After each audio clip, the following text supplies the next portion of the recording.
ver, ¿quién? A ver, digan un número del 1 al 35. 34. Villera no está. Villera no está. Emelia. La Emelia. 27. Emelia, ¿cuáles son las 4 áreas que se valoran en todo trastorno de la persona sin que te la sople esta tu compañera? Tampoco sabe. Paulina. Tampoco sabes. ¿Cuáles son las 4 áreas o dominios que van a estar todos en todo trastorno de la persona? Un CIE-10 y DSM-5. Está la cognición. La parte cognitiva que hace referencia a cómo visualiza las cosas, no sabe con qué hay, si no sabe, tiene problemas del cálculo, tiene un trastorno de la personalidad. Se están riendo, pero he escuchado a sus mayores que me dicen cosas así. La parte social. La parte social, ¿en qué sentido? Las relaciones interpersonales. Las relaciones interpersonales. La afectividad. El afecto, ¿cómo se llama? Un afecto negativo, ¿no? No quiere decir que se sientan mal, sino que esa afectividad negativa.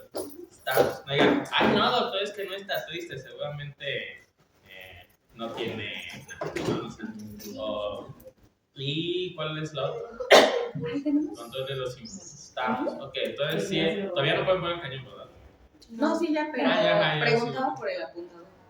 Pues, Que quién según sabe ustedes, quién cada perdió, se lo ¿verdad? llevó. No, eso sí no fui yo. Ah, Eso sí. Esa persona. Fue el control. Bueno, El 27. señora. ah, sí. Esa de. Pero entonces, eso es de la parte de CIE-10 y de DSM-5. ¿Qué dice el modelo alternativo del DSM-5 o CIE-11? A ver, díganme, a ver, Gerardo, otro número del 1 al 33, porque dicen los que... 28. El mismo.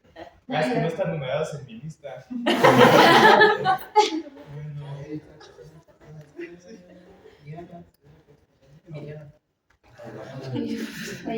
Emiliano, ¿cuáles son de modelo alternativo o el CIE-11? ¿Cuáles son los criterios? Tienen dos categorías, una y la otra. De la primera, del funcionamiento, ¿cuáles son los criterios? Recuerdo los anteriores, los de los 4 dominios. A ver, dime los 4 de... Los que ya dije. Ajá, dime los de... Es en la cognición, en los impulsos, en las relaciones interpersonales y en el afecto. Exacto, muy bien. Bueno, Emiliano, dime a alguien más de tus compañeros de la ciencia. Se la van a aprender. Pues, Bueno, di un número, así que ya pusimos sí, mejor. El 12. el 12. ¿Dónde está? Bueno, Otro número. El 5. Soy Shayar. Ay, qué Según casualidad. DSM-5, alternativo y CIE-11, ¿cuáles son las áreas de funcionamiento que se evalúan? No me las sé, solo me sé las de tradicional. Y de hecho, Bueno, mis alza la jóvenes mano ellos- quien sí se sabe cuáles son las áreas de funcionamiento que se evalúan.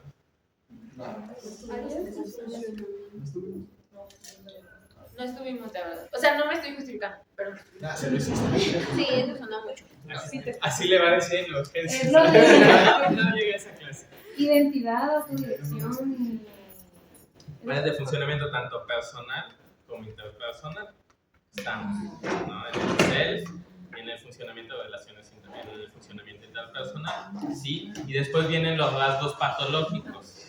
El antagonismo, la afectividad negativa, todos los que se evalúan, ¿no? El psicoticismo, todo esto que se evalúa. Estamos teniendo una clasificación que es muy similar a lo que ya estamos viendo con las 4 áreas o dominios, pero están más desglosados.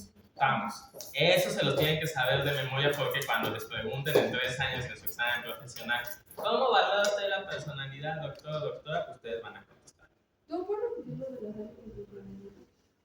Tanto el funcionamiento interpersonal y el personal. O sea, cada uno es un punto personal. Más bien es cómo funciona en ese sentido. En la parte personal, la autodirección, toda esta, la autotrascendencia, todas las que vimos que te valoraba Cloninger, el Big Five, estamos. Y en el funcionamiento interpersonal, cómo forman las relaciones, la cooperatividad. ¿Qué era la cooperatividad?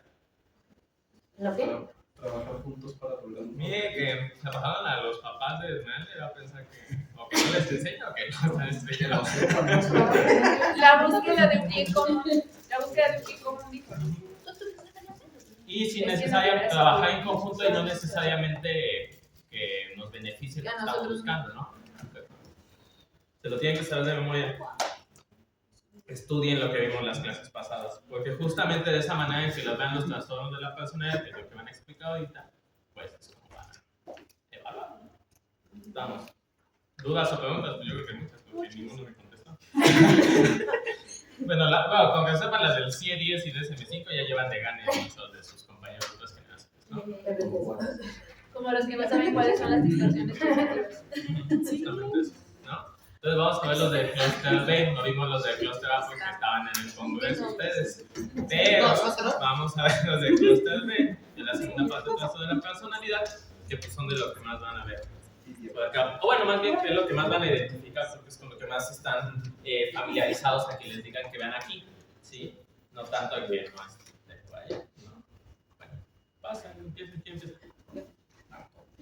Bueno, vamos a empezar con los trastornos de la personalidad, en este caso del Cluster B, como ya lo mencionó el doctor.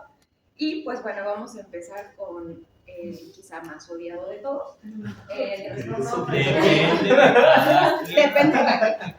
Pero pues a muchos de nosotros nos ha causado gran conflicto en urgencias, sobre todo cuando hay que hacer ingresos. El problema aquí, como les decía en la clase pasada, no es que les genere conflicto. El problema es que les genere conflicto y no sepan qué es lo que están viendo. Porque al final va a decir, no, pues todo lo que me genera conflicto va a ser libre. Me ha pasado en relación a eso muchas veces como que... Y no necesariamente, el mayor... Ya no sé qué tiene. ¿Cuál es el primer diagnóstico que ven aquí en el hospital? En el segundo, trastorno personal, y el tercero. Manías, ¿no? Bipolar. Antes era bipolar, era por ahí depresión, pero ya de 2 o 3 años para acá, ¿quién sabe por qué? Todos son socios. Todos son sociópatas. Disociación. Que a mí me llama la atención que de 3 años para acá todos los pacientes se hayan vuelto sociópatas de aquí. Bueno, con vida. ¿Dónde? Debería haber sido.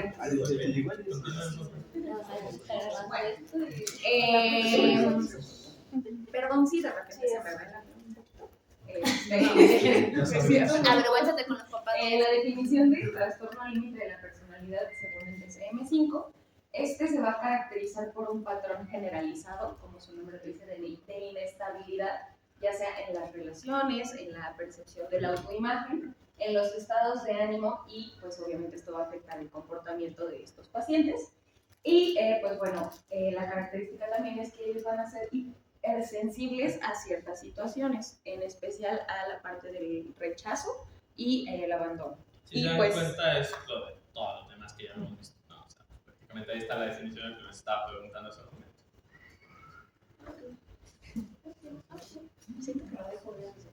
Bueno, en cuanto a la epidemiología, la prevalencia de por vida es de hasta un 5.9% y es súper común que estos pacientes lleguen en busca de ayuda a otros hospitales que no sean propiamente de salud mental. En general, los pacientes con este diagnóstico, o más bien que no han llegado ni siquiera a tener un diagnóstico, constituyen del 15 al 28% de la población psiquiátrica atendida en total en clínicas y hospitales. Es bastante. El 6% de estos acuden a primeros niveles de atención y pues muchas veces son como que pues referidos múltiples veces a otros hospitales justamente por esta situación de no saber qué es lo que está pasando con ellos. Del 10 al 15% acuden a servicios de urgencias en general y no propiamente pues a urgencias de un hospital como aquí. Entonces pues muchos terminan siendo referidos a quizá a otras partes que no corresponden como a la atención de estos pacientes. Y pues bueno, en cuanto a los factores de riesgo, pues sí, influye mucho una baja escolaridad, un bajo nivel socioeconómico. Y pues bueno, también obviamente sabemos que no nada más es como que te pasó y ya, también influye mucho la parte genética y está muy relacionada también con otros trastornos del afecto. En este caso, el trastorno bipolar. Y pues bueno, también en parte con los trastornos depresivos, estos son los genes que van a estar asociados, y en particular va a estar asociado con la plasticidad neuronal y la función de la amígdala, que en un momento vamos a ver por qué está involucrada en este trastorno y por qué es tan importante en él. Las experiencias traumáticas en la infancia van a predisponer mucho a este tipo de trastornos y también van a afectar la evolución del mismo. No nada más del trastorno límite, también, por ejemplo, de otros trastornos como el trastorno bipolar, pacientes en general que tengan como esta, pues, ¿cómo decirlo? O sea, en cuanto a la evolución me refiero que este tipo de violencia, ya sea única o en combinación de estos tipos de abuso, puede predisponer a un mayor número de intentos de suicidio o que sean de mayor letalidad y mayor cantidad de recaídas. Y bueno, esto es como súper importante. Y sí nos hemos dado cuenta que cuando interrogamos a estos pacientes, muchos tienen el antecedente en la infancia de haber sufrido cualquier tipo de abuso. Entonces, pues bueno, los trastornos de personalidad del clúster B pues van a estar relacionados genéticamente con lo que les decía, con trastornos del afecto como el trastorno bipolar o la depresión. ¿Okay? Chequen muy bien. Pasa la depresión. Pues de qué es lo que estén hablando, ¿no? No lo digo por ti, no lo digo por ti. Lo digo por cuando digan que un paciente tenga personalidad antisocial, borde, es que no sé si es bipolar, no sé si es límite, a eso me refiero, chequen en lo que están hablando, váyanse a sus criterios y a lo que ustedes conocen. Si el paciente está psicótico, tiene un trastorno psicótico. Si tiene todas las afectaciones en el funcionamiento, rasgos patológicos, tal vez tiene un trastorno de la personalidad. A eso me refiero que chequen lo que están diciendo, ¿no? Porque luego les llega el paciente que ya tiene 3, 4 tomos aquí con ustedes y primero dijeron que tenía esquizofrenia, después depresión, después trastorno límite, al final resultó que era un sociópata, después regresamos al trastorno límite, después que era bipolar, después que era por el consumo de sustancias y al final se lo devuelven tanto ustedes como la persona que va a leer el ingreso a las 3 de la mañana. De qué es lo que están haciendo, ¿no? En ese sentido, ustedes por eso tienen que aprender muy bien cuáles son los criterios en estos momentos de lo que ustedes están hablando para decir tiene esto o esto. Respecto a las experiencias traumáticas, veíamos la clase pasada con esta parte de la, bueno, ya no lo vemos a profundidad, porque no teníamos mucho tiempo, pero como veíamos teoría de la mente, metacognición, todo eso son funciones que se van desarrollando desde el nacimiento. ¿Qué pasa? Las personas que viven con un abuso sexual, violencia física, negligencia por parte, no terminan de desarrollar estas funciones cognitivas y por eso es que crecen con estas distorsiones, con estas alteraciones a estos niveles. Pero no nada más para trastorno de la persona, al final de cuentas todos estos están relacionados con problemas de salud mental y recuerden que la salud mental es el estado de bienestar, etcétera, etcétera, ¿no? Pero que al final se va a ver afectado por otras situaciones que se ven muy marcados por las determinantes sociales que tenga cada una de las personas, ¿no? En ese sentido, la población que tenemos aquí, pues muchos, no nada más de trastorno de la persona, han vivido estas situaciones que estás mencionando, ¿no? En ese sentido. Cuestiones genéticas, pues hay mucha relación entre estos trastornos, por eso cuando se habla de genética se utiliza el modelo de Cloninger que veíamos de las 7 dimensiones, ¿no? Espero que se acuerden de algunas, de las 7 dimensiones para evaluar más que nada cómo es que el comportamiento, más que si se trata de un trastorno en específico. ¿Va? Continúo. Y bueno, o sea, la fisiopatología es bastante compleja, parece que solamente es como tener los pelos pintados, pero no. Entonces, pues vamos como por partes y mencionar las estructuras más importantes que están relacionadas al trastorno, ¿okay? Y no nada más a este trastorno en particular, o sea, también pues va a afectar en otros tipos de patologías, ahorita no vamos a mencionar en cuáles. No las voy a mencionar, pero seguramente lo van a pensar. En cuanto a la fisiopato, pues vamos a tener esta parte de los estresores en la infancia que van a afectar la expresión génica, el desarrollo de ciertas cuestiones, como lo mencionó el doc. Y pues bueno, a su vez, esto va a afectar evidentemente la conducta, la parte de la modulación de ciertas emociones y estructuras que están relacionadas con esto. En general, pues bueno, vamos a tener, por ejemplo, estructuras de la línea media, como vamos a tener, perdón, se me olvidó.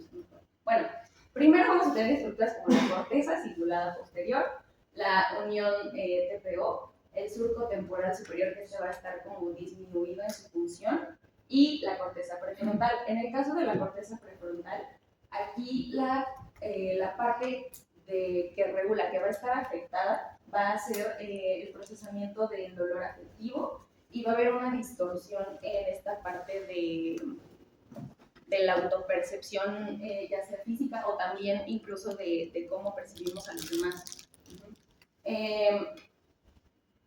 También van a estar afectadas áreas, como les mencioné, la corteza prefrontal medial, la unión TPO y la corteza cingulada posterior. Esta va a tener como una hipofunción y además va a estar como las conexiones van a estar disminuidas con el surco temporal superior y esto nos va a dar dificultades para que estos pacientes no tengan esta capacidad de comprender y empatizar con las emociones de los demás. Entonces van a tener como esta, ¿cómo se dice? Esta interpretación no muy, digamos, coherente de los demás y de lo que pasa a su alrededor, como que todo va a ser o muy malo o bueno. Entonces, también pues estos pacientes van a tener justamente estos pensamientos distorsionados y una interpretación defectuosa de lo que están pasando los demás. También relacionado justamente a la parte de la desregulación emocional, que es normalmente lo que los trae aquí al hospital, a urgencias. Aquí la amígdala va a estar como muy sensible a estímulos negativos, ¿sí? Va a estar hiperfuncionando, va a estar hiperreactiva y esto nos va a dar alteraciones en esta regulación emocional. Entonces, de la parte prefrontal, pues de por sí está afectada y las conexiones van a estar reducidas, entonces esta parte de las emociones va a estar toda mal, irregulada. Es por eso que son tan sensibles. Y ahora la parte de la ínsula, esta tiene poquito que la vimos en neuro y sabemos que esta está relacionada con cuestiones motoras, sensitivas y sobre todo con la percepción, incluso no nada más como de estas sensaciones autonómicas, o sea, de la parte como de los latidos cardíacos, la percepción de la respiración, de los movimientos, incluso por ejemplo, de dónde está colocado nuestro cuerpo, de esta propiocepción. Entonces, esta ínsula va a estar hiperactiva y no van a tener esta capacidad, o más bien va a estar, sí, bueno, va a estar afectada esta capacidad de reflexionar sobre las emociones propias y de los demás y cómo están relacionadas con nosotros. Va a haber una reactividad emocional elevada y van a estar... todo lo que les pase, pues los van a sentir como de manera muy, muy intensa. Entonces, pues esta inestabilidad emocional, pues es debido a la dificultad de las áreas que están relacionadas con la cognición y la regulación emocional, que es en este caso la ínsula. Entonces, pues aquí es el origen de por qué la autopercepción está tan afectada. Y de cualquier forma, como ya lo habíamos visto, hay personas que tienen como esta zona afectada y aún así tienen como esta capacidad de evaluar emociones y presentar otras cuestiones, ¿no? Porque es más bien como una zona de regulación, no propiamente que esté dando como estas funciones. Y como un resumen muy a grandes rasgos, pues bueno, de este trastorno vamos a tener pues estos estados activos inestables que van a estar muy fluctuantes y es por eso que de repente es tan confuso con ciertos trastornos del afecto, ya sea depresión o trastorno bipolar. Entonces, pues estas personas van a ser muy inestables, lo que les... esta impulsividad también va a estar muy marcada, no se va a poder hacer como esta evaluación de lo que es importante, o sea, para ellos lo importante es lo que pueden conseguir a corto plazo, ¿no? ¿Por qué? Porque ciertas áreas relacionadas sobre todo con, ¿cómo se llama esto? Perdón, se me fue. De la vía de tiene que ver con adicciones, pues, de recompensa, la vía de recompensa, esa. Entonces esta parte está afectada y por eso es que tampoco tienen como esta capacidad de lo que sea como que les consiga este placer inmediato, a eso se van a preocupar y eso es lo único que les importa. Entonces esta parte de ver más allá de ese encasillamiento o muy negativo o positivo no existe, ¿ok? Entonces también estas personas, como se mencionaba, van a estar, pueden hacer cualquier cosa como para no sentir este miedo de que sean abandonados o rechazados en general en situaciones sociales. Y pues bueno, suele ser pues un trastorno pues que lo sufren bastante realmente porque pues muchas veces es como pues es que la parte dramática y que todo el tiempo están muy lábiles y que ni siquiera ellos saben qué les pasa, pues es que no es que no quieran saber qué les pasa, es que no pueden saber qué les pasa. ¿no? Es muy difícil como llegar a esta parte, aunque sí se puede, obviamente trabajando en la parte psicoterapéutica, justamente va enfocada a eso, ¿no? A que reconozcan ciertas cosas, aunque es muy complicado. Bueno, Y- es complicado, no imposible. Pero es, sí, bueno, muy complicado. Bueno, entonces tenemos la parte interpersonal, la inestabilidad, pues bueno, buscan completamente evadir que se les abandone, tienen relaciones muy intensas, inestables. La parte cognitiva, pues sí va a estar afectada, ya vemos por qué, en qué cuestiones. Y obviamente la parte afectiva, esta desregulación emocional y este sentimiento continuo de vacío, que pueden pasar de estados como muy de ira intensa a estar completamente felices. Y si se dan cuenta, muchos de estos criterios se comparten dentro del clúster, ¿no? Entonces, pues bueno, eso también hace como que un poquito quizá difícil el diagnóstico. Y pues bueno, obviamente van a tener regulaciones emocionales y pues finalmente va a afectar a la conducta. Revísate un poquito. ¿Eso es del primer de abajo? Sí. Pues se dan cuenta de lo mismo que les voy repitiendo de todos los trastornos de personalidad, ¿no? Eso es lo que vamos a evaluar, lo que está abajo. En teoría, lo ideal es que cuando vayan a presentar los demás trastornos, a los que les toque, pues lo saben como lo puso ahorita la doctora Linet, ¿no?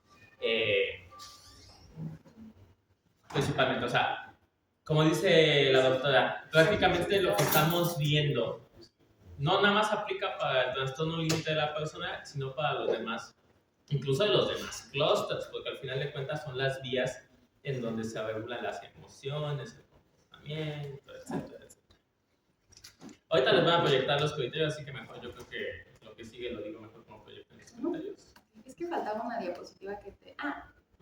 Esta sí se las dije. Lo del circuito de recompensa, lo que estaba diciendo, ¿no? ¿verdad?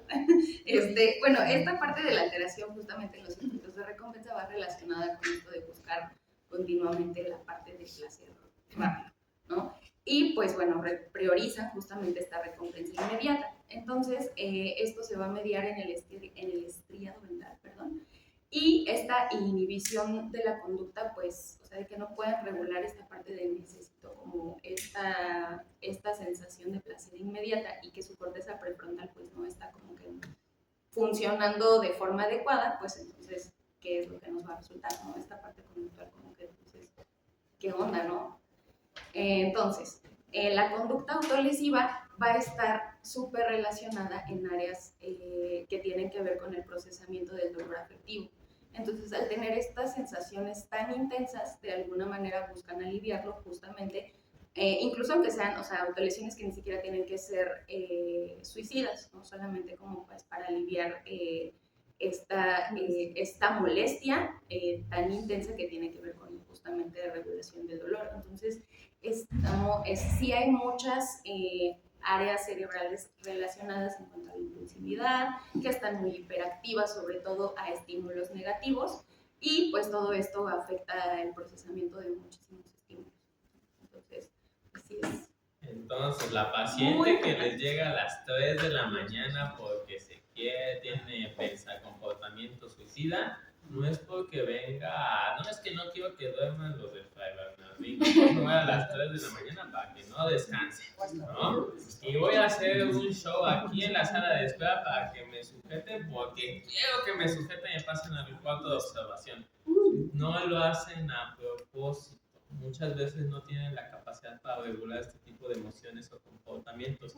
Entonces, si no lo hacen a propósito, les sugiero que no se desempeñen con los pacientes. O sea, no los traten feo, porque bueno, para empezar, si los traten a nadie tiene que tratar mal, ¿no? Pero de por sí, o sea, si ustedes tratan mal a una paciente, a una persona con estas características, pues se les va a ir en contra de ustedes completamente y se les va a salir las cosas de control. No es que ellos hagan a propósito de sus distorsiones cognitivas de impulsividad. Digo, tampoco hay que los bloqueen, nada por el estilo, hay que marcar los límites. Pero, pues traten de no ser agresivos, muy cuidadosos con lo que estén haciendo con esto, porque al final de cuentas no es que lo estén controlando, ¿no? Y pues ahí está el correlato neurobiológico de lo que estábamos viendo en las clases pasadas, ¿no? Al final, muy bien, doctora Carrión. Sí, ¿no? Sí. Es le gusta, ¿verdad? Sí, le gusta. Muy ilustrado. Así que ya pasa. Cada que tenemos una paciente así, pensemos en su amígdala y en su, Ah. en su ínsula. Eso no me ayuda.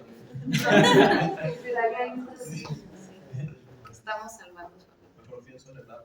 Bueno, continuamos. Bueno, esta parte entonces.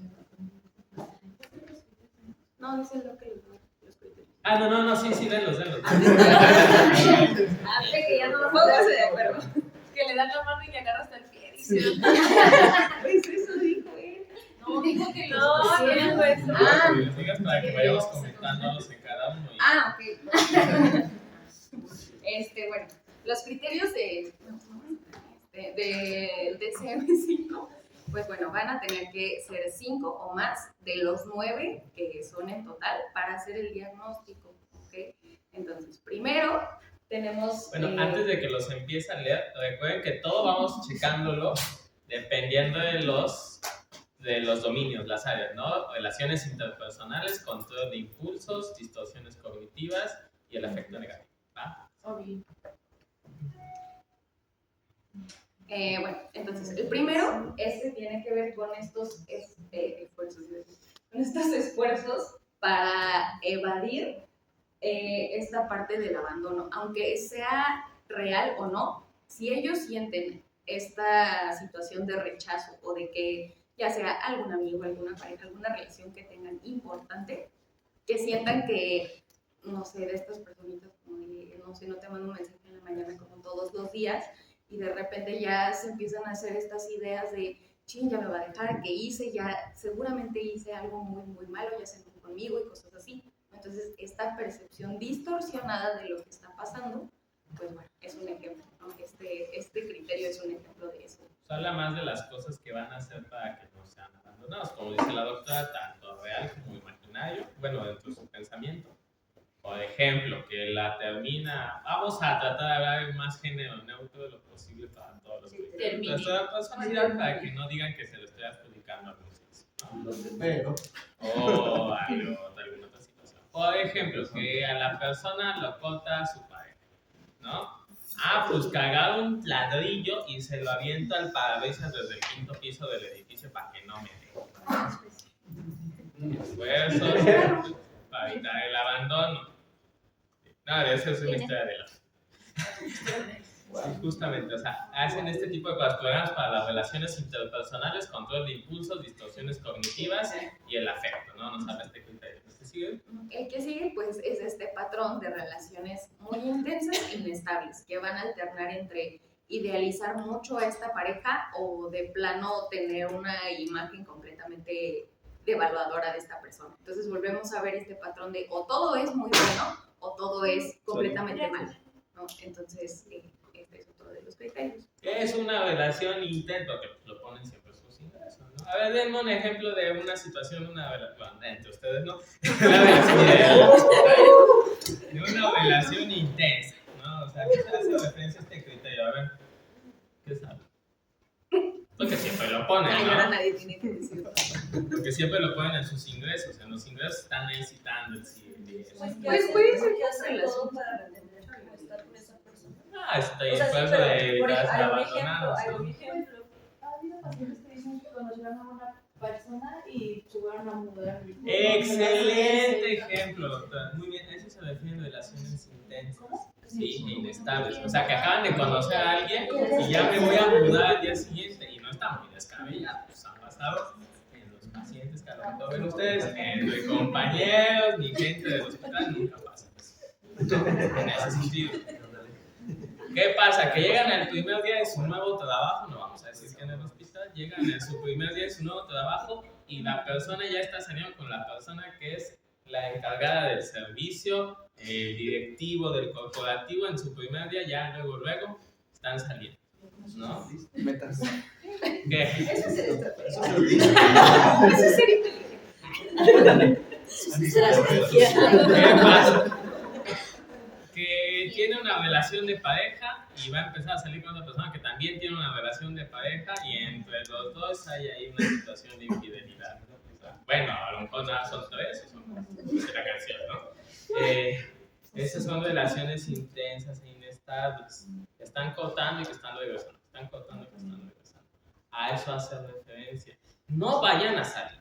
Aunque no, es una pareja, es una niña de 18. Ahí sí va a poner, ¿no? Es una niña de 17 años que está saliendo con un señor de 60 años y están ahí viviendo juntos y el señor la violenta, le pega, le hace todo de todo a la pobre persona, ya la embarazó 5 veces, tiene 3 hijos y entonces una relación intensa porque no quiere salir de esa relación. Está viviendo una situación de violencia, no es una situación de una relación intensa y estable, y al final pongan, no, es boda. Suena chiste, pero lo hace. Y tiene Bueno, 15, ¿no? O sea, ni siquiera ya es mayor de edad. Uno ni la haría.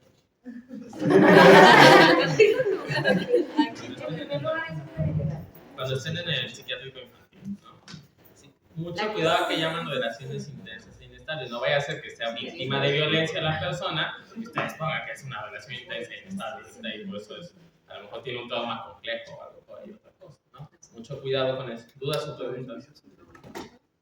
No, bueno, continúa. Esta parte marcada y persistente de una autoimagen distorsionada que siempre tengan como esto también justamente los predispone a padecer otros trastornos como trastornos de la alimentación.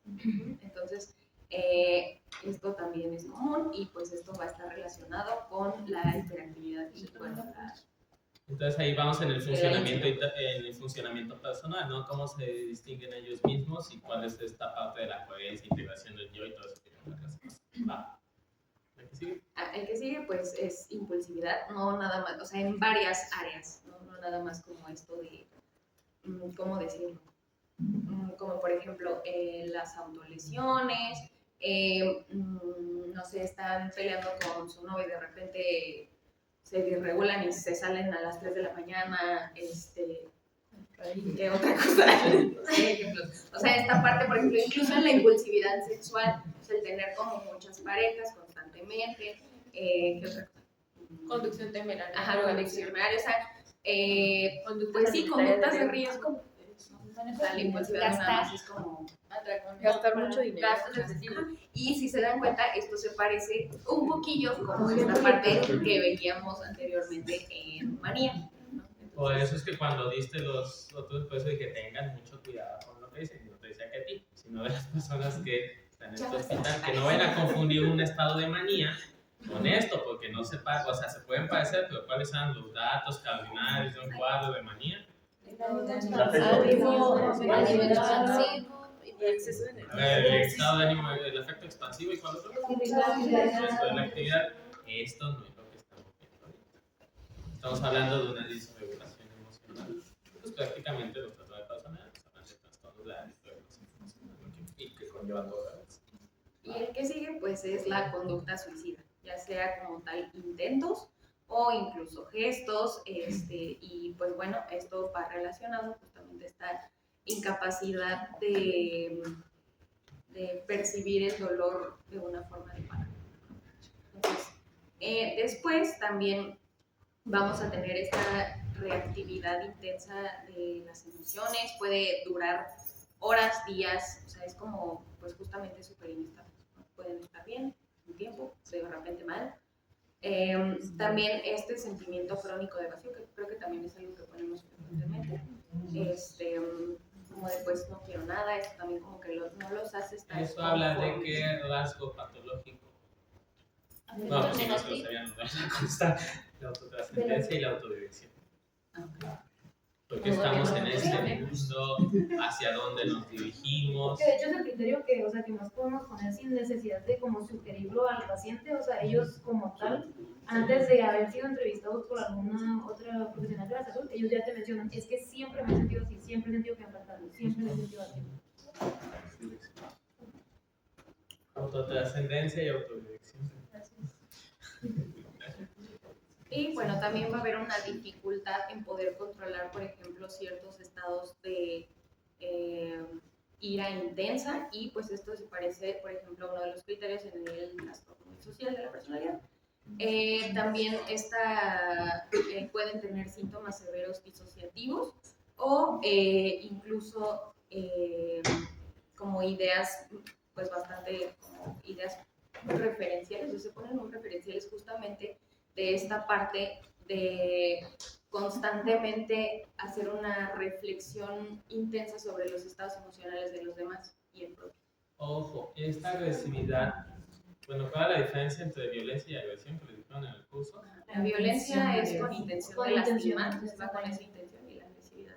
Es como Excelente, se en modo aprendieron supervivencia. la definición muy bien que les dijo la capacidad, pero la capacidad está.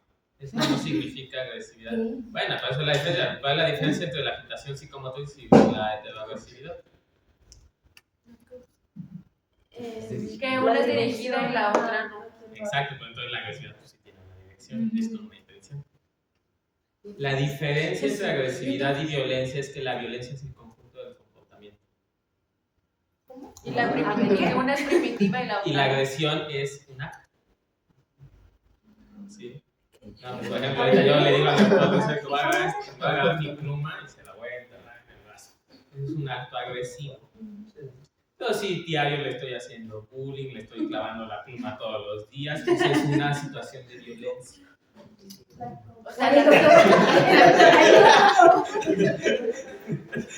O sea, la recurrencia es lo que la La diferencia. violencia es el comportamiento.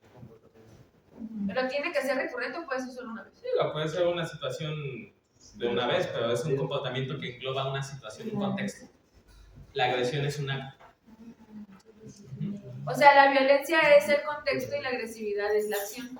Tú está viviendo una situación de violencia a la persona. ¿Por qué? Porque su esposo es agresivo y le pega. Y le pegó ayer. No sé. Vamos a ponerlo así. Ok. Las personas que viven con un trastorno límite de la personalidad no están buscando dañar a las demás personas. A lo mejor este caso que les platiqué de mi compañero que su expareja le agarró un tabique, un bloque, se lo aventó desde el quinto piso a su coche, pues sí, obviamente le quería lastimar eso, pero no estaba dimensionado, no está desregulado emocionalmente y lo hizo así. ¿Por lo de la mente? ¿La teoría de la mente? Por todo lo que te acabo de Por decir, el- Linet, por todo lo que acabamos y de por todo explicar. lo que ¿Qué vimos en la clase pasada, teoría de la mente, metacognición, pues no procesan eso y este es el correlato neurobiológico, ¿no? Al final de cuentas. Mucho cuidado con eso y es lo que les digo, no se vayan con la pinta de es que es hombre, es sociópata, es que es mujer, es border, o sea, no es por sexo esto, ¿no? Es lo que ustedes están viendo y aprenden a Es evaluar. inter, es socio. Sí, de acuerdo. Este tipo de relaciones y no necesariamente vean también el contexto en el que se desenvuelve la persona, o sea, no se queden nada más con el acto, ustedes van a evaluarlo longitudinalmente o transversalmente, pero no se vayan nada por la parte transversal, tienen que valorar todo. Esto no es una cuestión de sexo, esto no es una cuestión de cómo venía vestido ese día la paciente o el paciente, esto pues tiene su fundamento y ustedes básense en esto primero para orientarse. Ahorita les sugiero que no digan, es que la paciente me cayó mal, como otras pacientes que me caen mal que son borders, así que supongo que ella también debe ser border. Ahorita a ustedes les sugiero que no están en esta etapa, ¿sí? Sí, ella dice prácticamente lo mismo, ¿no? Solamente que pues tiene estas subdivisiones de tipo límite, tipo impulsivo, también está tipo agresivo, pero pues, bueno. O sea, es como si o sea, de los criterios generales hubiera como una más marcada de la parte impulsiva. Y recuerden también el criterio de siempre, ¿no? Que no está relacionado con el consumo de alguna sustancia, algún trastorno médico no psiquiátrico. Y algo. Aunque sí es muy comorbido con el consumo de sustancias, pero... Pasas de ¿Comorbilidad? Bueno, ya la segunda parte pues ya es como más chiquita. La mayoría de la información la tomamos de los primers que nos dijo el doctor. Entonces, o sea, en general es como muy epidemiológico y se basa mucho en estudios que han realizado como en poblaciones. Generalmente nos mencionan como estudios de primer mundo, en Alemania. Aquí en México la verdad es que no está como la investigación como tal, pero en general pues sabemos que el trastorno límite, como ya lo mencionó Linet, no solamente viene solito, o sea, en general aquí urgencias no vienen pues solamente por el trastorno de personalidad, sino que hay otras cosas que lo están causando, que pueden ser como que desde la infancia o desarrollarse en ese momento, tales como los trastornos del estado de ánimo, pues inicialmente un trastorno depresivo o trastornos de la ansiedad, trastorno de estrés agudo, estrés postraumático. el comportamiento reactivo o disociativo, posterior como a un periodo de disregulación, el consumo de sustancias principalmente por estimulantes, que es como esta parte que buscas, pues en cuanto a neurotransmisores, como complementar esta parte vacía o estos sentimientos que tienen inicialmente y tener como este pico de adrenalina, este pico de sustancias en donde nos sentimos como con más placer y posteriormente viene como esta depresión post sustancia. También son muy comórbidos los trastornos del neurodesarrollo, principalmente el trastorno de déficit de atención y algunos otros trastornos de personalidad, o sea, uno no excluye al otro. Y ahorita vamos a ver también que es como muy frecuente que los pacientes tengan algunas otras manifestaciones no psiquiátricas para que también no nos enfoquemos solamente, o sea, yo sé que pues todo va como de la mano con psiquiatría, pero pues los pacientes son más allá que únicamente psiquiatría, generalmente traen más enfermedades y pueden, bueno, esto aumenta mucho su comorbilidad y también esto su esperanza de vida. El tratamiento... Regrésate poquito, por favor. Bueno, una de ellas. A ver, ¿puede haber la comorbilidad ahí? O sea, ¿pueden existir las dos? Sí. Pero recuerden, si mientras tengan los criterios lo pueden identificar. Afectividad negativa no es sinónimo de depresión. ¿Sí? Porque para depresión, ¿cuáles son los dos criterios? ¿Por cuánto tiempo? 2 semanas. Si tiene eso, pues está deprimido el paciente o la paciente, ¿no? Aparte puede tener su trastorno de personalidad. ¿Cómo distinguen entre un paroxismo de ansiedad y que se disreguló la paciente? ¿Cuál es la diferencia? ¿Cómo lo podrían distinguir? Los síntomas somáticos fisiológicos. ¿De cuál de los dos? del Los dos lo tienen, ¿no? ¿Cómo podrían distinguir? O sea, si ustedes están acá y dice la paciente, no, es que me siento... El episodio de regulación Si hay algún estresor, principalmente, porque para ansiedad recuerden que el paroxismo que no haya un estresor aparentemente, ¿no? No, pues es que me acaban de despedir del trabajo, es un paroxismo. Pero él está preguntando. Una reacción o algo por el estilo, ¿no? Entonces, todo esto es agudo, esto es postraumático, pues que esté estresor, ¿no? Comportamiento disociativo, ¿cómo distinguen una disociación de...? Bueno, todavía no vamos a la clase, pero que sí. Porque sí les he mandado agencias varios. ¿De qué? Un episodio disociativo, ¿por qué se llama disociativo? ¿A qué se referencia? Alteraciones graves de... Pues, Estructura. como que la situación de que la paciente esté como... A ver, por ejemplo, si yo les digo, trastorno bipolar y depresión hace referencia a alteraciones en el trastorno del afecto del estado de ánimo. Trastorno de esquizofrenia hace referencia al pensamiento, la disociación a qué se Alerta. de la conciencia, el estado de conciencia. Excelente. Muy bien. Consumo de sustancias, pues depende de qué sustancia esté consumiendo. TDAH, ¿cuáles son los 3 criterios de TDAH? Se van a aprender en segundo año. Para que lo sepan, pues su nombre lo dice, ¿no? Atención, hiperactividad y control de impulsos, ¿no? Y otros trastornos de la personalidad, ahorita vamos a ver más. Okay. En general el tratamiento idealmente es con psicoterapia únicamente para el trastorno límite de la personalidad, no hay tratamiento farmacológico como tal para tratar los síntomas del trastorno límite y los fármacos únicamente son para tratar las comorbilidades, pero no son la primera línea. Eso es como muy importante porque cuando vienen aquí urgencias es como vamos a darle un antidepresivo, un estabilizador de estado de ánimo, entran a OPS, entran a UCEP y generalmente tienen 2 o 3 tratamientos. No duerme, va a un antipsicótico. Entonces, ese no es el tratamiento ideal, sino que lo ideal sería pues tener una evaluación más completa ya cuando están aquí en hospitalización para ver qué es como que sus principales síntomas, comorbilidades y enfocarnos en eso y plantear como una meta, o sea, llegar a un punto en donde vamos a ver si va a haber resultados, vamos a ir quitando medicamentos para que en un momento ideal únicamente el paciente tenga psicoterapia, no se quede con fármacos, porque no es el tratamiento ideal.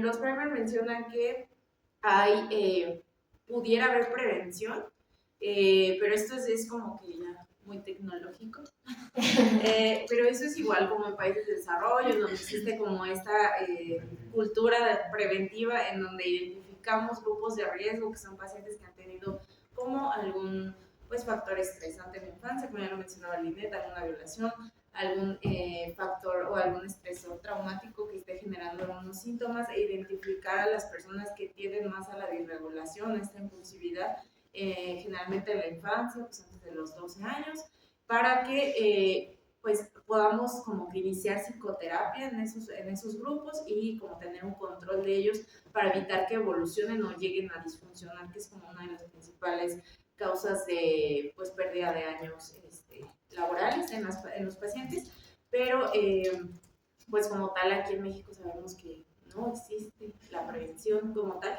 ¿Por qué? Porque la gente no conoce el diagnóstico y porque lo estamos sobrediagnosticando. Los que lo conocen lo Y sobrediagnostican. entonces, pues sí hay que poner como, o sea, nosotros como en primer contacto más atención como en esa parte para poder como, pues sí, o sea, llegar como a un punto en donde haya un mejor manejo de esto. Y estas son como que las evidencias, bueno, las principales tratamientos de psicoterapia que se han utilizado o que tienen mayor evidencia, que tienen una mejor respuesta en este tipo de pacientes, que es la terapia de comportamiento dialéctico. Este es un tipo de terapia cognitivo-conductual en donde el paciente puede tener sesiones individuales o grupales. Y la segunda es el tratamiento basado en la mentalización. Y la tercera, la psicoterapia enfocada en la transferencia. Estos últimos dos son de psicodinamia y la primera puede ser igual individual o en grupo y la segunda es individual. Generalmente el objetivo de esto es reconocer las emociones, buscar herramientas, tratar pues de regular o de la autorregulación y buscar cuáles son los factores desencadenantes, que la paciente se dé cuenta y vea en qué momento o qué es lo que la hace disfuncionar. Pero obviamente pues son sesiones como largas y el hecho de estar con más personas, el sentirse validadas, el sentirse escuchadas, es lo que les ayuda a, pues sí, al autorreconocimiento de estas emociones. Y como que lo último que hice es como el manejo psiquiátrico general, o sea, llevar como que de la mano al paciente, tratar de, pues sí, nosotros esto de llegar a las 3 de la mañana, no decirle, bueno, ¿por qué te esperaste todo el día? Porque a lo mejor no sabemos por qué está pasando, o sea, qué tan difícil es llegar a un servicio de urgencias en un hospital psiquiátrico. Entonces, tener como un seguimiento de inicio a fin, tratar de establecer metas y tratar como de, pues sí, de crear una alianza entre el paciente y psiquiatra. Si están un poco confundidos con el tipo de psicoterapia o esto, al final recuerden qué es lo que está mal: el afecto, la cognición, las relaciones interpersonales y el control de impulsos. Pues eso es la terapia a la que le voy a mandar. Si está mal la cognición, le voy a mandar una terapia cognitivo-conductual, dialéctico-conductual para el control de impulsos. A eso hace la diferencia de las terapias. Y lo resumió excelentemente Diana. Lo resumió excelentemente Diana, ¿no? O sea, pues es lo que estamos buscando, ¿no? Al final todas las terapias buscan el reconocimiento de uno mismo, es decir, la función personal y la interpersonal. Buscan esta parte del reconocimiento de emociones, cómo voy a cambiar. A lo mejor si voy a una cognitiva-conductual, una persona que con diagnóstico de TLP, pues dice, no, pues en vez de autoagredirte, algo que hacen mucho es vete al refrigerador, al congelador y agarra unos hielos y agárralos uno en cada mano, ¿no? Para que así sustituyas la conducta de que me voy a autolesionar por agarrar los hielos, ¿no? O cómete este dulce, ¿no? O sea, no te me ha comido mucho. O la de la liga, ¿no? Lo de la liga o algo por el estilo. O inclusive el plan de seguridad, que no sé si alguien se lo enseñó a ustedes o alguno de ustedes lo aplica en urgencias, que es como de, ok, vas a tener esta línea de seguimiento, tengo estos pensamientos de hacerme daño, pues cuáles son los contactos que yo ubico para hablarles por teléfono, qué recursos cuento, qué medicamento estoy tomando, para qué es. Y en caso de que no me pueda regular, pues me canalizo, voy a un lugar donde pueda estar yo con seguridad, o sea, seguro, ¿no? En un hospital, en la casa de un amigo, ¿no? Principalmente, o sea, esto es lo que busca, modificar la cognición para modificar la conducta. Eso es lo que buscan este tipo de terapias. Sí, el tratamiento no es el non plus ultra, ¿no? Pero pasa la que sigue, pues ahí están las indicaciones, ¿no? Sí. Bueno, los fármacos, o sea, como les mencionaba, en general se utilizan como para las comorbilidades, ya es como que ahí ya depende de cada paciente y los síntomas, qué es lo que predomina en ellos. Y pues al final de cuentas, si el paciente tiene la comorbilidad de un episodio depresivo o ansioso, pues tiene que tratar la comorbilidad psiquiátrica, ¿no? Estabilizar el estado de ánimo, a muchos les gusta para las conductas impulsivas. Sí, pero no le manden valproato de magnesio a la joven de 19 años que está viniendo a las 2 de la mañana aquí al hospital para regular su impulsividad. ¿Por qué no? Pues todos los efectos adversos. No le manden paroxetina y valproato de magnesio para regularlo, ¿no? Pues porque les va a subir de peso increíblemente. No les manden paroxetina, lanzapina y valproato de magnesio para regularlo, porque así están algunos pacientes del hospital. Es que es bien impulsiva, doctor, va a mandar paroxetina, valproato y olanzapina. 2 meses después, la paciente o el paciente pesa 30 kilos. Tiene barba. O sea, sean muy cuidadosos y racionalicen lo que estén haciendo. No es como de, no, la paciente se me puso al brinco en el piso. Le voy a poner 10 de aldol cada 8 horas para que vea quién manda aquí, ¿no? O sea, no se trata de eso. Busquen bien cuál es la indicación y la comorbilidad que están buscando tratar y cuáles son los síntomas que predominan más en su paciente. ¿Sí? La risperidona que a veces nos la hemos dado como... ¿Qué iba a decir? O sea que al principio me acuerdo que sí nos la habían dicho como que para la impulsividad risperidona, pero no está, no está comprobado, ¿verdad? Al final de cuentas, recuerden que un poquito dependen, vean a qué llaman ustedes impulsividad. ¿No? ¿A qué se tiene que buscar? Y en ese caso, A madera. Digo, sí se les puede mandar risperidona, no está mal, pero que ustedes estén bien indicados porque les están mandando ese medicamento y lo justifiquen. ¿Y la 2? Y la 2, si no le van a mandar 6 de risperidona, pues porque es muy impulsiva la persona. Porque tiene distorsiones cognitivas. Y también se los comento porque si algún día Dios no lo quiere, el paciente hizo una tontería allá afuera, o ustedes, o ya alguien la había hecho antes de que llegaran con ustedes, y los mandan a declarar al estado de Hidalgo, a un pueblo ahí del estado de Hidalgo, y pues le digan, oiga doctora, y no fue el adscrito porque está de vacaciones, nada, son ustedes, ¿no? A presentar el caso que vieron hace 3 años, está muy regañón. Oiga doctora, ¿por qué pone que le da un antipsicótico, le da 4 miligramos de risperidona a su paciente que usted dice que tiene trastorno límite de la personalidad? Y esto es un antipsicótico. porque estaba pendeja. ¿Qué pasó? Unos pedidos. No, la paciente. Les comento porque se pueden aventar una bronca legal en eso si ustedes no justifican. Y digo, ok, yo leí mi artículo que dice que este artículo que se basa en esta guía canadiense que para control de impulsividad puede utilizar risperidona dosis de 0.5 a 2 miligramos al día, a lo mejor, pues por eso, supongo que en alguna universidad sí, ¿no? Yo lo estoy justificando y yo en mi nota puse, se le agregó antipsicótico atípico a la paciente para regular el control de impulsos, no ponga nada más, le agrego antipsicótico, porque sí, ¿no? Porque justamente, y es en este tipo de pacientes cuando salen de su consulta de urgencias, se regresan o llegan a los 2 o 3 días, es que me dejó un antipsicótico, dice el doctor y la doctora, que estoy loca. Justamente, por eso es que ustedes lo van a platicar y van a decir, porque no, este medicamento es para esto y justamente por esto, ¿no? Para regular esta parte. En ese sentido, ¿qué ibas a decir? María. Ajá, el topiramato sí se puede utilizar para el control de impulso. Sí, les va bastante bien, pero ¿qué cuidado deben tener con el topiramato? No, es Bueno, baja de peso. Baja de peso. No creo que a alguien le moleste. No, vaya de Ah, la nadie. origina, ¿verdad? Pero cuando van a iniciar el topiramato, ¿qué dosis lo deben de iniciar? A 25. ¿Y cada cuándo lo titulan? Cada semana. ¿Y cuándo lo aumentan? Y ya cuando llegan a 50, ¿cuándo lo pueden aumentar? De 50 a la semana. ¿Cuáles son los efectos adversos del topiramato? Las parestesias. ¿Cuál otro que es muy importante?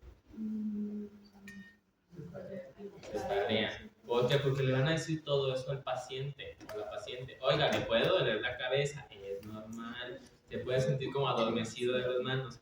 Es normal. Se la tengo que titular así porque si se la titula más grande se puede sentir más mal. Puede bajar de peso. ¿Por qué? Porque muchas veces coinciden el topiramato. A ver, tiene una persona que está desregulada emocionalmente, que tiene distorsiones cognitivas a tope. Le dejan un medicamento que se siente mal el segundo día. Se va a pegar el tratamiento. Muchas veces les mandan también pregabalina y fluoxetina. ¿Qué saben de la pregabalina y el comportamiento físico? Y el que Aumenta el riesgo de comportamiento suicida en las pacientes que dicen con pregabalina y la fluoxetina. O sea, no hay la variación. Digo, no es porque lo tomen y se vayan. ¿No? Pero hay algunos artículos que sí dicen que aumenta la incidencia, ¿no? Digo, no significa que no lo mandes, más por alguna situación de efectos adversos o colaterales, no es porque, ay, no, me parece que despierta, ajá. les da más energía para que se los tomen. Más que nada la reacción que tienen serotonina. No porque el medicamento. No es porque aquí todos tomamos fluoxetina el día de hoy, todos nos vaya a venir, 2% de nosotros vaya a quedar algo afuera. No, o sea, no funciona así todo. La pregabalina no está muy bien fundamentada, se los comento para que sepan, no es para que no lo usen, sino para que sepan, ¿no?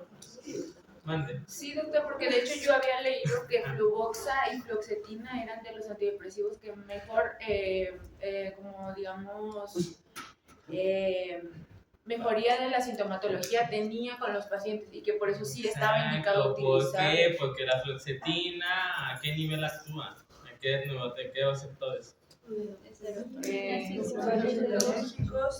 No, ya sé que el receptor de transportador de serotonina. ¿Cuáles son los otros dos? El 5-HT1C, que está relacionado con las vías de la adrenalina y la dopamina, las cuales están relacionados con el circuito de recompensa, el de la impulsividad, el de la atención. Entonces la flexibilidad está súper bien, pero tienen que controlarlo como lo inicia. Digo, si o sea, le dan las observaciones al familiar, ¿no? O a la persona con la que venga, o a la paciente, al paciente o a la paciente. Dice, no, pues va a decir, a lo mejor se siente un poquito más ansioso los primeros días. Les comento, ahorita que estoy en el triage, la cantidad de pacientes que me llegan de ustedes o de los de triage, digo, no nada son ustedes, son todos en este hospital, hasta yo, ¿no? O sea, la cantidad de pacientes que vienen con un paroxismo de ansiedad, le inicié venlafaxina, y nada más. ¿Por qué no le inicié la benzo? Pues porque consume alcohol, no se vaya a hacer dependiente al alprazolam, por eso le inicio venlafaxina. No, llega con una ansiedad marcaria, los doctores me siento peor que cuando me inician el medicamento. Se van viendo los efectos adversos de los medicamentos y lo que van a utilizar ustedes, para que le informen al paciente y que la información ya diga, ay, me siento más ansioso por mi hijo, el doctor y la doctora, que va a sentir así los primeros días, que van a sentir con dolor gastrointestinal, con malestar gastrointestinal de 4 a 10 días aproximadamente, pero después que se me iba a quitar, que el medicamento tarda de 2 a 4 semanas en dar sus primeros efectos y alcanza el efecto máximo a los 3 meses de estarlos tomando. Para que ya no vengan aquí al día siguiente, doctor, es que no entendí nada. Bueno, pues sí se lo explicamos. Pero traten de que vean esta situación, ¿no? La moraleja, bueno, la lección de esto es utilicen sabiamente los medicamentos y para qué lo están utilizando. Mi paciente sí tiene TLP, pero predomina mucho la impulsividad, pues a lo mejor sí le mando la flox o la fluoxamina, ¿no? ¿Por qué? Porque recordemos, ya todo lo que explicó Linet, ustedes ya tienen que hacer el correlato clínico, farmacológico, supongo que ya lo vieron en el ciclo de farmacología, de lo que estamos viendo y cómo voy a tratar a estos pacientes, ¿no? Al final, a lo mejor digo, pues no necesitan tratamiento, pero sí tienen un episodio depresivo como vida. Así que le trato la depresión, ¿no? Le trato la ansiedad, le mejoro un poquito el control de impulsos, a lo mejor les va, digo, en mi experiencia, ¿cuántos artículos ha publicado? ¿No? Pero en mi experiencia, pues el topidamato, la fluoxetina les va muy bien. El problema es que para titularlos sí les generan muchos efectos adversos, o sea, háganlo, pero pues conscientemente, ¿no? Y no saquen, no, es que está en hospitalización, pues sí, topidamato así en el primer día, yo trato aquí los efectos adversos, ¿no? No, o sea, digo, ya sé que ustedes no lo dicen, yo. Patrones, ¿no? Justamente en ese sentido. ¿Dudas o preguntas? No. Entonces, para trastorno, bueno. Pues, bueno, en general los síntomas con el tratamiento adecuado pueden disminuir y puede resolverse. Entonces, la paciente que tiene trastorno límite de la personalidad no toda la vida puede tener como esos criterios a lo mejor que la llevan a venir aquí a la sala de urgencias. Obviamente tiene sus rasgos propios del clúster B, pero eso no quiere decir que como tal es un trastorno. Igual, o sea, como que hay seguimientos en donde hay remisión de la sintomatología hasta 12 años después, hasta en el 80% de los pacientes que tienen adecuado apego. Lo que sí es que la calidad de vida de estos pacientes pues, se puede ver como muy impactada de ciertas maneras. Y entonces, pues como lógicamente menor edad de intervención y mayor grado de escolaridad van a tener mejores resultados, mayores tasas de remisión. Y la mayoría de los síntomas impulsivos, pues igual, muy lógicamente, son de manera aguda y los síntomas afectivos tienden a ser de manera más crónica. Pues tienen mayor deterioro funcional, social y vocacional comparado con otros trastornos de personalidad, específicamente ahí lo comparaban con el clúster C. Pero eso no quiere decir que pues, todos los pacientes van a disfuncionar. Otros problemas que van a tener en su salud y estilo de vida es que los pacientes que han tenido remisión o que pueden tener o que han tenido alguna vez el diagnóstico de trastorno límite tienen mayor probabilidad de tener algún síntoma o alguna enfermedad como fatiga crónica, fibromialgia, obesidad y algunas otras enfermedades gastrointestinales y reumáticas. Tienen tasas elevadas de arteriosclerosis o hipertensión, enfermedad cardiovascular, que generalmente esta es como la con mayor incidencia en ellos, y según un estudio igual que mencionaban, la edad promedio de las muertes no relacionadas con un suicidio consumado fue de 39 años, eso quiere decir que 40 años antes que pues, la esperanza de vida de cualquier otra persona. Entonces sí es un trastorno importante. Sí es como, o sea, no es como que solamente de juego de que, ok, es una border, va a entrar OSEP, no quiero hacer el ingreso, sino que realmente tienen muchas comorbilidades, realmente pues están pasando muchas cosas en cuanto a fisiopatología, o sea, tienen mucha disregulación en esta parte, entonces también para que lo tomemos en esa parte. Y pues obviamente tienen mayor tasa de suicidios y por eso de la impulsividad y por las comorbilidades que tienen.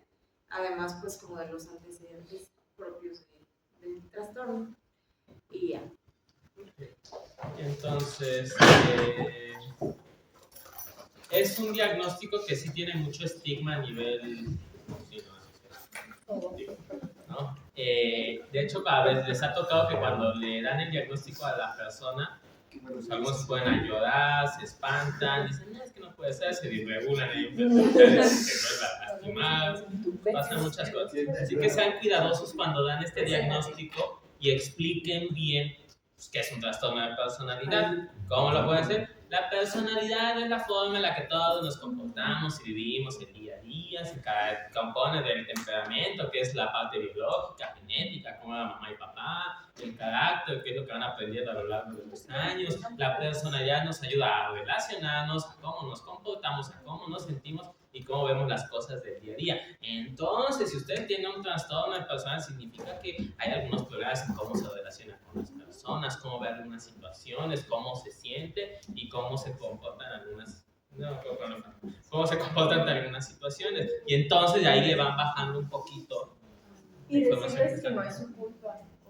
Ajá, y por eso esta parte de no, pues vean una parte genética, la forma en la que usted va aprendiendo en el día a día, las situaciones de la vida cotidiana, todos los procesos de vida, gracias a la forma en la que usted el día de hoy está aquí, bueno, no en el hospital, está aquí a sus 30 años de edad, no sé qué. Vean cómo bajan la información, nada más, pues el límite. Si quiere quedar, no, firme.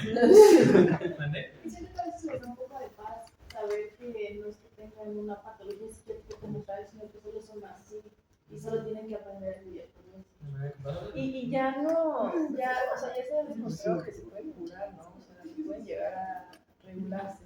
Al final de cuentas, la terapia va enfocada en todas estas áreas de niños, o sea, ya que tú los educas a estos dominios, pues modificas también pues, tu estructura, ¿no? Ese tipo de cosas, ¿no? Al final de cuentas. Y sí les va bastante bien aquí en terapia de grupo, en algunas situaciones, pero sepan a lo que están tratando, ¿no? Principalmente y sean muy cuidados con las cosas que dicen. No se avienten su exploración física completa, nervios craneales, le exploré el octavo, le puse el agüita en el oído y sale la paciente y digo, oiga doctor o doctora, usted nunca me hizo esto en la valoración y aquí lo está poniendo. Porque sí, hay unos en los que les avientan la botella de agua, le rompen la defensa, porque doctor, esto es una mentirosa, lo que está escribiendo. porque tengan mucho cuidado con lo que escriben. No se agarren a copiar todos sus criterios del CIE, porque si los lee cualquier otra persona que no sepa de psiquiatría, lee el criterio y dice, no, pues esfuerzos excesivos para evitar ser abandonado, alteraciones en la imagen personal, relaciones intensas e inestables. Doctor, ¿por qué dice eso de mí? Entonces, bueno, si está de buena, si está de mala, les avienta la referencia en el Por eso mucho cuidado con lo que estoy diciendo. Bueno, a ver si alcanzamos a ver antisocial. Bueno, vamos a empezar con el trastorno de personalidad antisocial. Pero dudas o preguntas con lo del límite. ¿Verdad? ¿Cuál es el trastorno o la patología psiquiátrica que tiene más comorbilidad para el alcoholismo? El Ay, la antisocial. verdad no sé, porque no sé de verdad, porque depresión hay mucha comorbilidad. La verdad no sé específicamente. O sea, no, este tiene 47% de comorbilidad y TDAH 46.5%. No sé la verdad del dato, pero pues son muchos. De hecho, por eso cuando tomaron el MHGAP, en cada uno de los apartados dice pues, preguntas sobre el consumo de sustancias, porque el consumo de sustancias está con la ley de Kanzian, ¿qué significa? La automedicación. En español. Así se llama, es el epónimo, la ley de Kanzian, y se las preguntan en el Consumir sustancias para diversos propósitos. con un síntoma emocional. Cáncer. Cáncer. Siempre me olvidaba cómo se escribe, pero es como cáncer, con Y. Sí, fuimos. Bueno, vamos a ver trastorno antisocial de la personalidad, que es el tercer diagnóstico.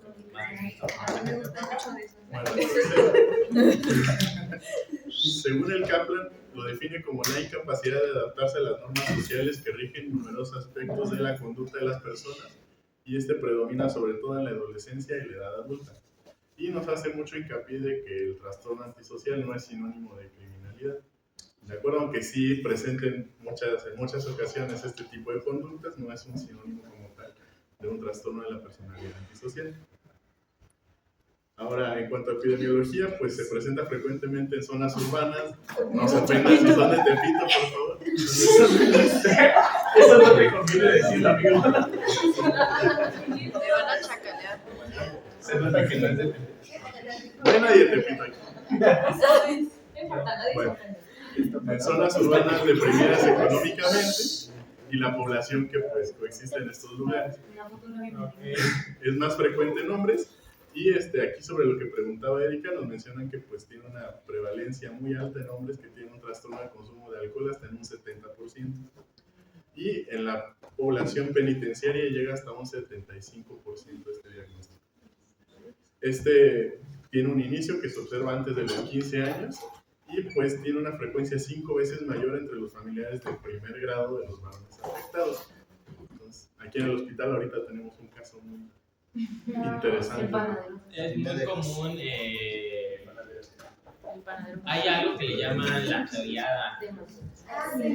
Piromanía. La psicopatía, que es la base de la piromanía, el maltrato a los animales y la hipnosis, ¿no? ¿Y la qué? Pero no. Es muy chistoso porque algunos pacientes sí se lo refieren y esto se ve, es de los trastornos que sí se ve desde chiquitos. ¿Han visto la película Tenemos que hablar de Kevin? Sí. Pues es el ejemplo de un psicópata. Sí, en ese sentido. Digo, no está muy bueno. Ay. No es así como ganador de Oscar, ¿no? Pero es uno de los trastornos que se ven desde chiquitos y los pueden ustedes identificar desde que están bien bebés, ¿no? Una vez me llegó un paciente a la consulta, 12 años. Digo, ya después van a tener callo, ¿no? Yo lo vi 2 segundos y dije, este es un sociópata, sí. No hay ni siquiera sociópata, este es un psicópata. Resulta que el niño lo mandaban en la escuela, estaba en el psicoexamen, yo lo mandaba en la escuela porque la maestra ya no le permitía entrar hasta que no tuviera una valoración psiquiátrica, porque pues ya había amenazado de muerte a los compañeros, ya les dijo que igual que en el tiroteo de una escuela de Texas, de la Universidad de Texas, les iba a hacer lo mismo a sus compañeros, armaba grupos de pornografía con sus compañeras de la secundaria, ¿no? Un psicópata, pero tenían miedo así que le ponían diagnóstico de TDAH y ay, no fue que esto es un psicópata en potencia, ¿no? Y pues tampoco le vamos a hacer nada así como de no puedes salir ya a sociedad, ¿no? Efectivamente, eso sí se ve desde chiquitos. ¿no? Así que ahorita vamos a ver cosas interesantes. Bueno, en cuanto a los factores de riesgo, nos mencionan que pues sí tiene un componente importante genético, sobre todo por esto que les mencionaba, de que pues, pacientes que tienen antecedentes de que sus familiares de primer grado han tenido ciertos rasgos o ya el diagnóstico, pues son más propensos a desarrollarlo. Y también han estudiado ciertos genes que se asocian a este diagnóstico, como es el SLC6A4, que tiene acción serotoninérgica, y el OXTR, que tiene acción oxitocinérgica, que nos mencionan que lo que pasa cuando se afectan estos genes es que hay una reducción en la reactividad emocional y en la capacidad de apego. Esa es pregunta de examen, de la serotonina del poema. ¿Cuál gen está relacionado? Bueno, no, ¿cuál neurotransmisor está relacionado con la conducta agresiva? Serotonina. ¿Y qué le voy a mandar? SOS. ¿Qué pasa con la oxitocina? Eso es algo muy interesante que sí vamos a hacer un paréntesis. La oxitocina y la vasopresina, si se acuerdan de esas hormonas. Sí. Digo, esas no. ¿Es donde se produce? El hipófisis. Se producen en unos núcleos, el supraóptico y el supraóptico. Están muy relacionados la oxitocina y la vasopresina con la cognición social. Hay estudios que demuestran, por ejemplo, hay unos interesantes. ¿Saben qué es el síndrome de... Bueno, tanto del espectro autista, sí, ¿no? ¿Y saben cuál es el síndrome de Williams? No. Los que tengan tiempo ahorita, googleenlo. Son niños que se ven súper simpáticos, se ven así súper animosos, que se caen bien nada más de verdad. Así como que lo ves y se me cayó bien, ¿no? El síndrome de Williams. Están siempre sonriendo. Chistosamente, tanto los trastornos del espectro autista, cuando hacen la diferencia con el síndrome de Williams, tienen alteraciones en la liberación de neurotransmisor, en la codificación de la vasopresina. Pero están distantes, a uno le falla y a otro, uno la tiene hiperfuncional y el otro la tiene hipofuncional. Está muy relacionado en cómo nos relacionamos, para la redundancia, con las demás personas y también la conducta que tenemos. Y está visto que en las personas algunos pacientes con trastorno de antisocial de la personalidad hay alteraciones también a ese nivel. Tiene que ver también con un poquito con la infidelidad, así que pueden decir, no fui yo, fue mi vasopresina. Está relacionado con la infidelidad, cómo nos comportamos, incluso en mismas especies de animales que en diferente ámbito, como los topillos, son topos.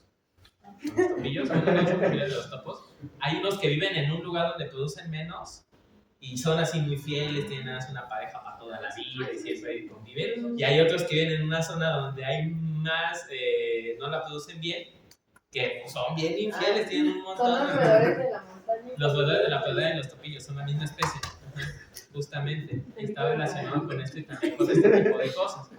Pero ojo, tiene que ser un buen diagnóstico, no nada más.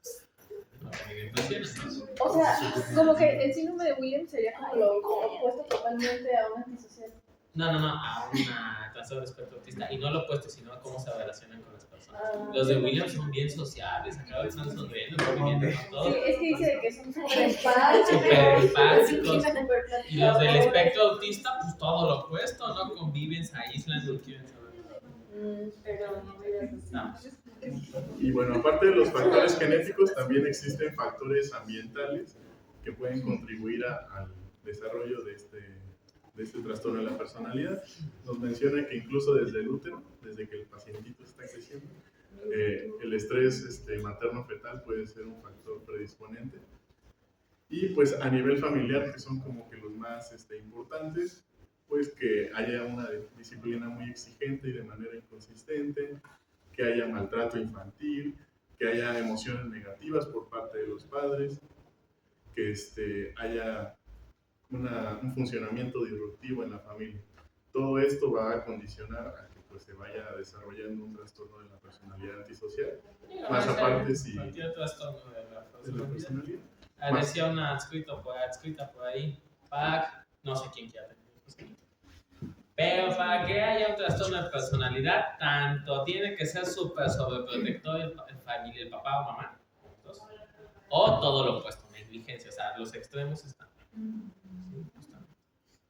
Y en cambio, pues cuando hay un buen ambiente familiar, sí, todas estas situaciones, pues incluso mejoran pues como un factor protector para que no se llegue a desarrollar este trastorno.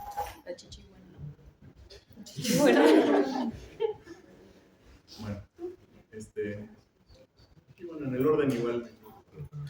Bueno, los criterios que tienen desde la infancia y cuáles son. Bueno, tiene un patrón dominante de inatención y vulnerable de los derechos de los demás, que se produce desde los 15 años o antes, y que se manifiesta por 3 o más de los siguientes características, que es incumplimiento de las normas sociales respecto a los comportamientos legales que se manifiestan por actuaciones repetitivas que son motivo de detención, engaño que se manifiesta por mentiras repetidas, utilización de alias o estafa para provecho o placer personal, impulsividad o fracaso para planear con antelación, irritabilidad y agresividad que se manifiesta por peleas o agresiones físicas repetidas, desatención imprudente de la seguridad propia o de la de los demás, irresponsabilidad constante que se manifiesta por la incapacidad repetida de mantener un comportamiento laboral coherente o cumplir con las obligaciones económicas, y ausencia de remordimiento que se manifiesta como indiferencia o racionalización del hecho de haber herido, maltratado o robado a alguien. Ojo, creo que no hay mucha duda con los criterios, porque están bastante claros, ¿no? Pero tengan mucho cuidado de cómo los escriben, ¿no? O sea, al final de cuentas, recuerden que vámonos a lo que ya vimos cómo estudiar este tipo de trastornos. ¿Qué es lo que vamos a ver en estas personas? Funcionamiento personal. O sea, no tienen muy claro algunas cosas, racionalizan muchas cosas, que es como, ¿qué es la racionalización? Ahí se les llama, los legales les llaman racionalización inverosímil. ¿Qué significa esto? Pues sí, me subí a saltar al autobús, porque mi pareja quería una televisión nueva, pero pues yo no trabajo, ¿cómo iba a conseguir el dinero entonces? Pues me subí a quitarles el dinero a las personas que iban en el autobús. O sea, le está tratando de dar una explicación que tú dices, oye, eso está ridículo, o sea, no me subas a saltar. No, pues, no hacer este tipo de cosas. Eso se llama racionalización inverosímil, es un mecanismo de defensa. O la racionalización es un mecanismo de defensa. La inverosimilitud es pues, esta explicación que se le da, ¿no? ¿Cómo funciona? No sienten culpa, pobre empatía por los sentimientos de los demás. ¿Sí? No hay como que esta conexión, ¿no? Las relaciones interpersonales tienden a engañar a las demás personas para buscar un propósito, mejor dicho, ¿no? O sea, buscan algo, tienden a la manipulación, a la insensibilidad, ¿no? Pues, y manipulación es yo consciente de qué es lo que quiero conseguir para un beneficio propio. Sean muy cuidadosos en esto.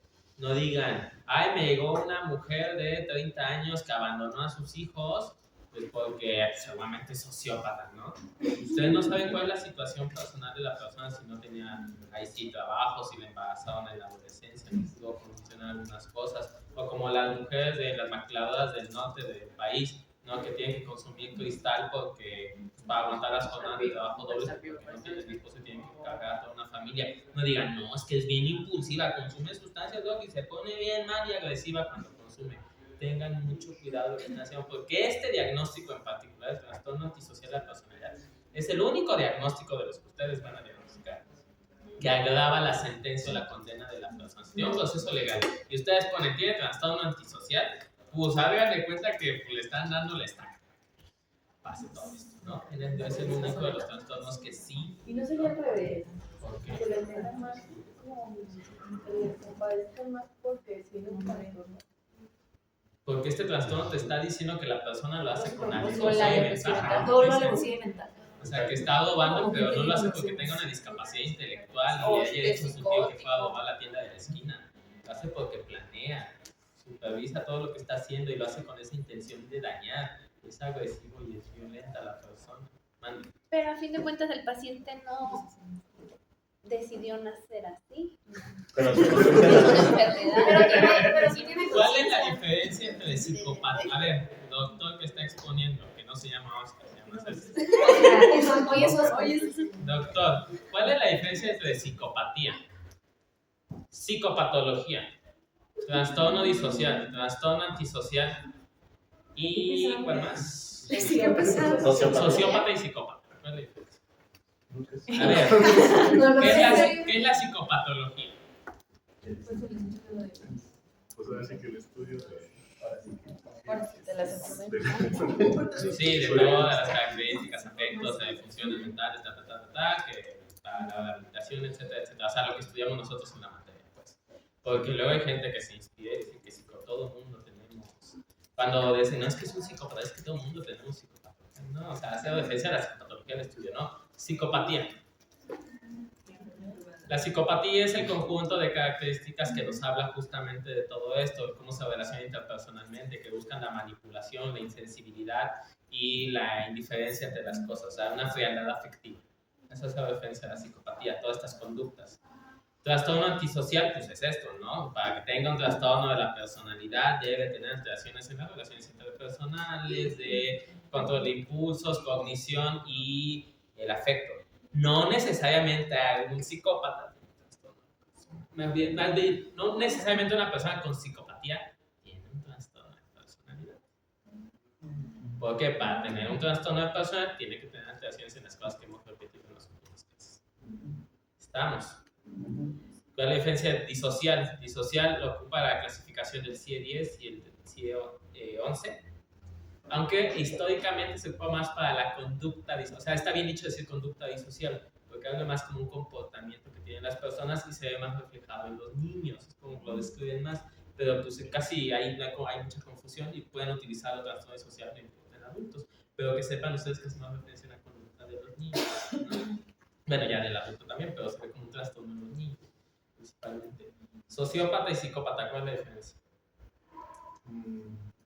Sociópatas son personas que tienen estas conductas psicopáticas, de psicopatía, pero son más desorganizados, son más tontines. O sea, ustedes ven, es el que se sube a saltar el microbús, es el que allá aparece, ¿qué hora es? Y ya.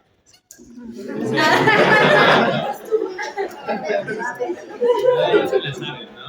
Que están en la cárcel, o sea, son más con una conducta desorganizada, predomina más la irritabilidad y la impulsividad. Si tienen esta frialdad emocional y esta frialdad efectiva, esta irresponsabilidad de las normas sociales, esta desconexión, pero son más impulsivos, son más desorganizados. Un psicópata podría ser más así como el político, el empresario. Sí, el de cuello blanco. Un psicópata es alguien que está más estructurado y tiene esta capacidad más de ver hacia el otro, ver toda esta parte, no ver su teoría de la mente, decir si hago esto la persona va a reaccionar así, así, así, tengo que hacer esto entonces para conseguir lo que yo quiero, manipula, liderea. Como si le haces el no saben también sus planes. Más bien, Sí se dan cuenta justamente, de quien se tiene que cuidar es de la gente que sea así, o las personas que sean psicópatas, porque ni los van a dar ni se van a dar cuenta. Normalmente, bueno, no normalmente, hay gente muy inteligente que es psicópata y ustedes ni en cuenta nada. Doctor, es el doctor que me cae mejor del hospital, es súper sociable y alegre, está haciendo todo. Quiero que me dé clases él, y les digo porque así me dijo una vez un doctor. Quiero que me dé clases él cuando me dé esta tal clase y los manipula, los acontenta, son líderes de masas, están ahí ustedes dicen, bueno, depende, a lo mejor tiene su función también, la mente y todo eso, dicen, no, este es un psicópata, lo ven luego cómo se relaciona con los demás, es agradable, gracioso, huele bien.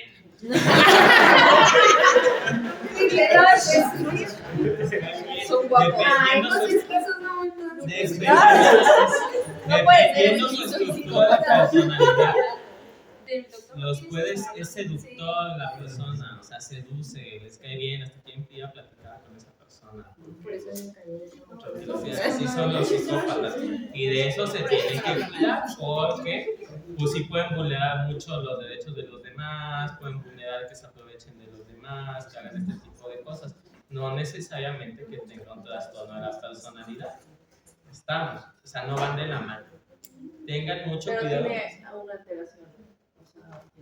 Es una frialdad, ¿no? O sea, sigue estando A lo mejor no disfunción. Ah, es que, ¿por qué necesariamente tiene que estar? Ajá, que es bien.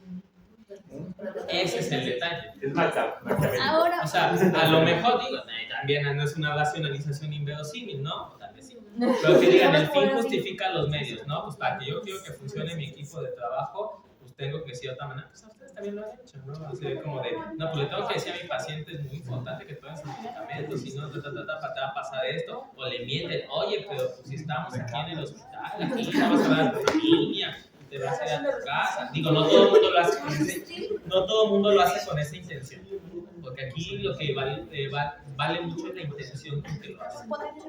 Justamente. Pues ese detalle, pero no necesariamente es que se busquen cosas malas. O sea, el psicópata no es el villano de Batman. O sea, no por ser psicópata voy a asaltar el banco aquí de la Ciudad de México. No, a lo mejor se busca eso para el beneficio de algunas personas, para eso requiere estas habilidades sociales que no todo el mundo tiene. Justamente, o sea, no es algo malo. Yo sí les sugiero que pues, si identifican a un psicópata, pues tengan nada más sus reservas y sus cuidados. Aquí hay muchos doctores así, con esas características, y muchos ni se dan cuenta ustedes. Yo nada más luego veo de lejitos y digo, uy. O sea, y les digo, y los convence, los seduce, ¿no? Con su labia, con su habilidad, con la palabra. Señor, entonces sí me está diciendo la verdad y es la verdad absoluta. Ahora estadísticamente, ¿cuántos residentes del primer año podrían? Y eso sí les digo, también, como consejo, no jueguen con un psicólogo, porque seguramente Van a perder. o sea, no digan, ay, sí, No jueguen no. conmigo, van a perder. Esta es la buena, voy a tratar de manipular, voy a tratar de sacar ventaja de esta situación. Más bien tengan cuidado, ¿no? Porque al final, si un fuego, pues se puede quemar, como dicen coloquialmente. Mi abuela decía para un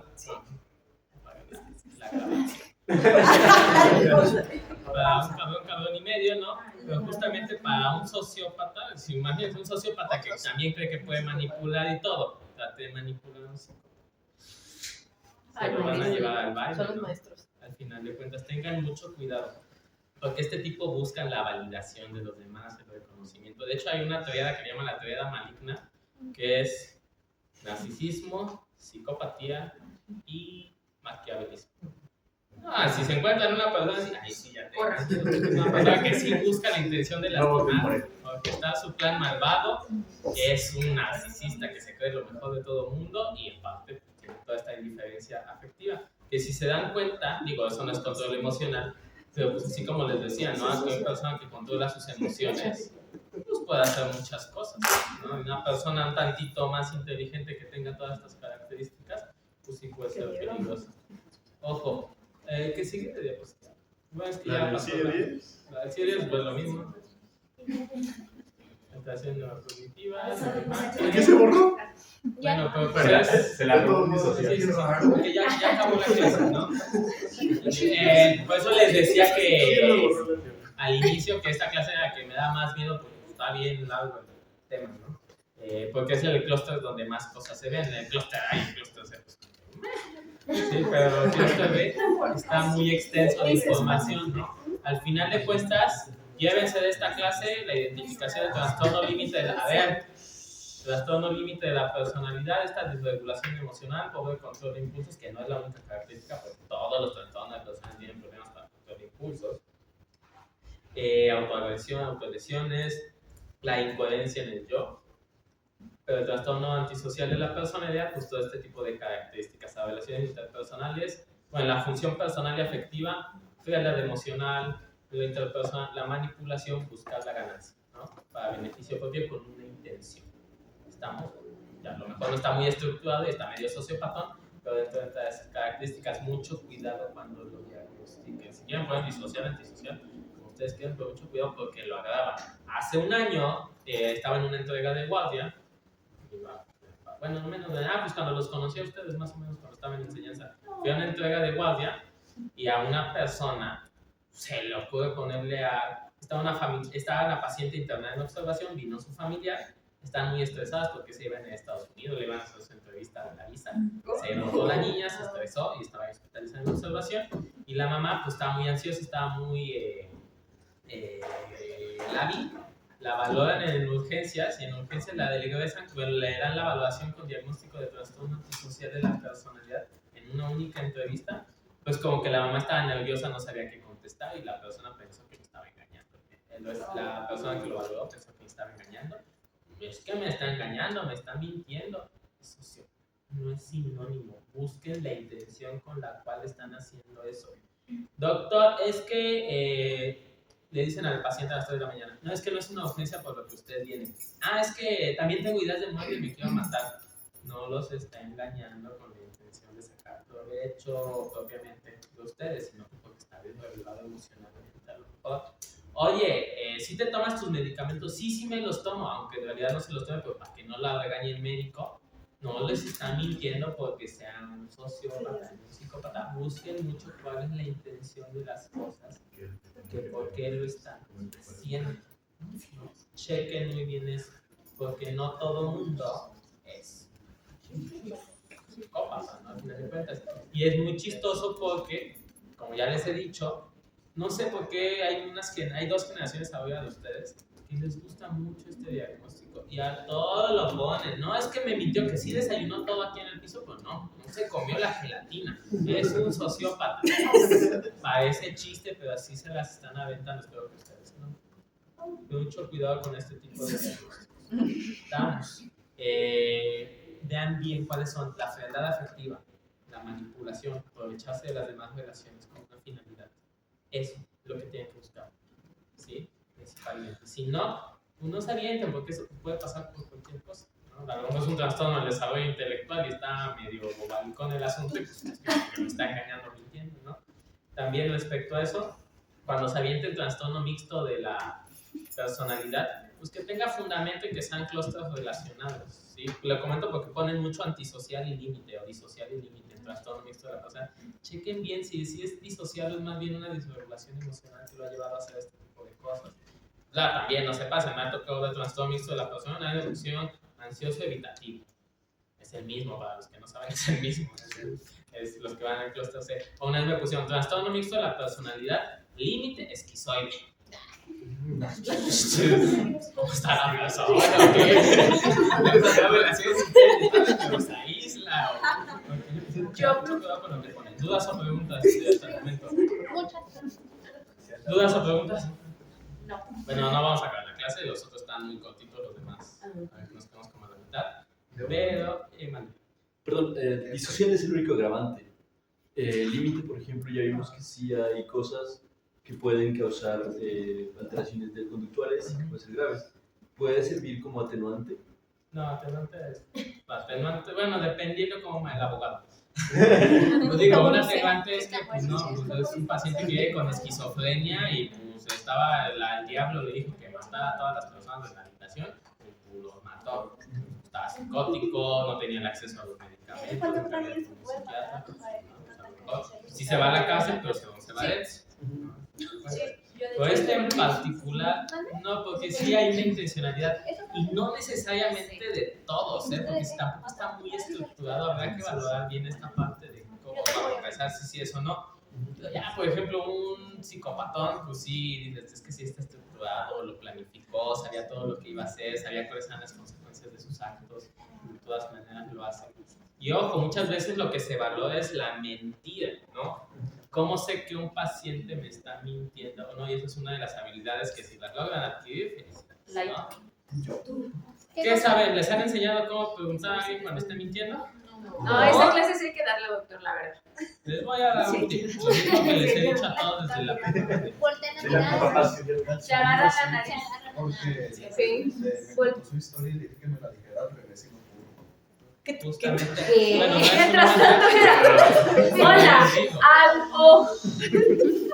Para saber si alguien está mintiendo o no, quien ustedes quieran, les voy a dar un tip de ustedes. Si alguien está mintiendo o no, hablen con la persona. Ustedes dicen, ay, no fue. Hablen con la persona. Es la clave de psiquiatría y de todo. Hablen con las personas y en su discurso van a empezar a soltar algunas cosas contradictorias. Decía Fitzgerald desde el Gran Gatsby, ¿no? La prueba de una inteligencia de primera clase es la capacidad de mantener dos ideas opuestas en la cabeza y así mantenernos funcionando. ¿Qué significa esto? Al hecho de decir una mentira, además, o que esté con una persona súper inteligente, que se aprenda todo, porque al final se tiene que aprender dos realidades. La realidad real, ¿sabes? Y la mentira. Y la meta realidad. Realmente pocas personas tienen esa capacidad de albergar las dos realidades porque se van a contradecir y van a hacer cortocircuito en su cabeza. ¿No? Bueno, yo por algo lo cacharon y saben que está mintiendo, ¿no? Digo, así que entonces fue muy brillante, ¿no? A saber que pudiera estar mintiendo, ¿no? Platiquen. Échese una conversación así casual con las personas y, oye, pues, ¿cómo? Así como lo hacemos en piso, ¿no? Platiquen, no díganme qué está pasando y todo, porque vino acá, nunca contradigan a la persona y nada por decir nada, platíquenme. Y poco a poco van a ver su discurso cómo se va contradiciendo con algunas cosas o algo que no tiene sentido, porque las personas no tienen la capacidad de mantener estas dos realidades que están platicando, a diferencia de un paciente psicótico. Un paciente psicótico sabe perfectamente, él piensa que su realidad psicótica es verdadera, usted se la está platicando y por más que diga, ustedes no le pueden decir deductible a la lógica, ¿no? Pero las personas que mienten normalmente no, porque no pueden albergar las dos ideas dentro de su cabeza y al final empiezan a hacer cortocircuito y es cuando ya no les cuadra y se lo vuelven a preguntar, pues sí, simuladamente, oiga, me platicó de esto, cómo estuvo lo que me dijo que su papá le pegó, todo eso, no, pues qué tal, y empiezan a tener. Ojo, no significa que si esté mintiendo es que sea esto, ¿no? Pero al final de cuentas, digo, la disregulación emocional, que se disoció, lo que ustedes quieran, ¿no? Al final de cuentas. Pero para detectar este tipo de cosas, pues sí platiquen, no lo pueden albergar, porque tienen que hacer un ejercicio de saber lo que yo estoy haciendo, ponerme en su lugar, necesitan tener una metacognición así, nivel Dios, para poder hacer este tipo de cosas. Pero platiquen con sus pacientes, por eso la importancia de que están en primer año y están todo el día en el piso y no tienen alguna otra cosa que hacer, bueno, pues gracias. Pero no tienen alguna, o sea, pueden estar ahí todo el día con los pacientes. Pues platiquen con ellos, hablen y al final empieza a salir, ¿no? Ya, pues si tiene una discapacidad intelectual, pues con más razón va a salir la mentira, ¿no? Porque al final no va a tener ni pie ni cabeza lo que están diciendo, ¿no? Pero platiquen justamente. Normalmente no pueden. Digo, no creo que les llegue un psicópata aquí. A mí una vez se me llegó una cosa que está guapísimo, güey. Lo digo ¿por qué? Porque por tenía cierto, dinerísimo, tenía un montón de dinero. Un montón de dinero, de hecho, era amigo de una canción. Así muy bien arreglado todo. Y no, doctor, es que vengo porque me he sentido muy mal y me quiero matar. Y oiga, ¿qué pasó? No, pues es que no me querían dejar la herencia de la casa, así que me quité los frenos del coche a mi mamá. Y hasta y seductó a la persona. O sea, llegó y dijo, doctor, ¿podemos hablar a puertas que siempre puedo sentir con mayor intimidad aquí en la consulta? Así que para expresar lo que yo siento.